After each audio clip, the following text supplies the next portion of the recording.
Steel Panther's brand of rock and roll, which pays homage to the rock greats of the 80s, has rubbed some people the wrong way, resulting in words being exchanged between the band and their detractors.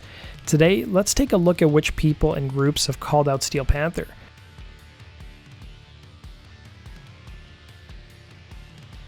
Nikki Sixx has had his fair share of feuds over the years, but perhaps my favorite one was with Steel Panther. The feud started when the band were doing an interview with Little Punk People on their YouTube channel, and were asked which favorite rock star of theirs they'd bring back from the dead, as they stated here. I would bring back Vince Neil. He's not dead. I'd bring back the Vince Neil from back in the day.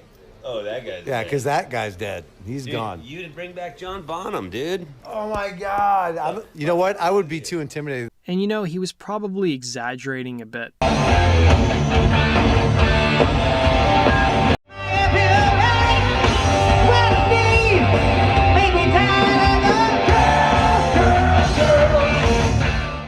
It was following the interview that music sites picked up on the comments, and Nikki Sixx responded on Twitter saying, "The singer in Steel Panther, with Steel spelled S-T-E-A-L, can go F himself.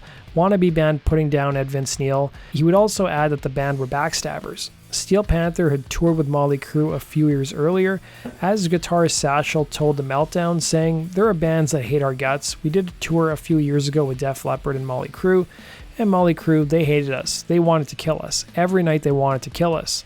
The feud only got more heated when Steel Panther tweeted, and I quote, "Hey Siri, what's backstabbing?" And they would post an old interview with Sixx from the mid-90s after Vince Neil left the band temporarily, and the bassist made some disparaging remarks, as he said here. Okay, but did they care when their former bandmates sustained several broken ribs and internal injuries while jet skiing a few weeks ago? My heart goes out to you. What happened to the coral reef? Oh, man. Hey, when 300 pounds of blubber land on a coral reef, you know there was some dust flying around. You're invited, but I weigh a ton. Oh, okay, here we go. Great. Now, you know that's going to be run. Then as recently as this year, Monarch Films, which has done a number of documentaries on rock bands, strangely enough used a photo of Steel Panther for their documentary on Motley Crue. Steel Panther frontman Michael Starr would make note of the mistake on his Instagram page. Radio host Eddie, I Know Everybody and Hung Out With Him Trunk, has long expressed his distaste for the band Steel Panther. It was during his radio show he was asked to name one band he thought would never make it, and he singled out Steel Panther, saying, "It amazes me, but in America, they're still basically a House of Blues level band, but it always amazes me how popular Steel Panther got from what they started out as, which was a band called Metal School. They're still a parody, a spoof on 80s rock. I think there's a segment of their fan base that isn't even in on the joke that is younger." It was a year earlier he was a little more critical, saying, "I have nothing personal against anybody in the band.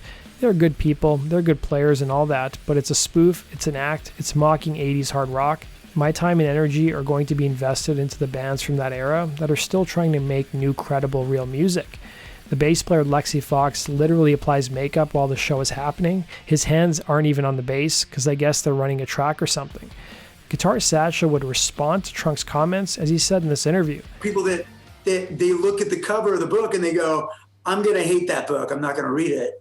You know, like Eddie Trunk. Like Eddie Trunk hates us. And that's... He doesn't hate butter. He doesn't know what we sound like. Somebody asked him a question one time. They went, "Okay, well, you know, they've got this song like, you know, blah, blah, blah." And he went, "Oh, yeah, no, I know. I've heard. Well, that song's probably about this." They went, "Well, haven't you listened to it?" And he went, "No, but I'm sure it's probably like he hadn't even listened to the song he was critiquing by us." And I thought, well, if that doesn't take your credibility away as a reviewer, I don't know what will. Like, you can't bag on a band without actually listening to it. A few years ago, Steel Panther guitarist Satchel would team up with TC Electronics to release a guitar pedal called the Expletive Melter. The online backlash, which probably accounted for a few hundred people, called the band sexist and misogynistic. It was enough to get the company to pull the release and issue an apology, so Steel Panther would end up releasing the pedal themselves. It was in 2019 that the band would put out their latest record, titled Heavy Metal Rules, and some rock critics published scathing reviews of the album, including New Musical Express, writing that the album, and I quote, "has dumb guitar riffs." You then had publications like Vice writing articles about what they described as, and I quote, the sad cult of Steel Panther. Drummer Styx Adenia would publish a tweet addressing the hate, saying, "To all the haters and the critics who ripped on us or any band ever, I dare you to write a song, I dare you to put it out to the world, I dare you to try and follow your dreams, I dare you to have real balls. So let's hear it. Since you know what's good, let us hear your band." That does it for today's video, guys. Thanks for watching. Be sure to like button and subscribe. Let's see you again, rock and roll your stories. Take care.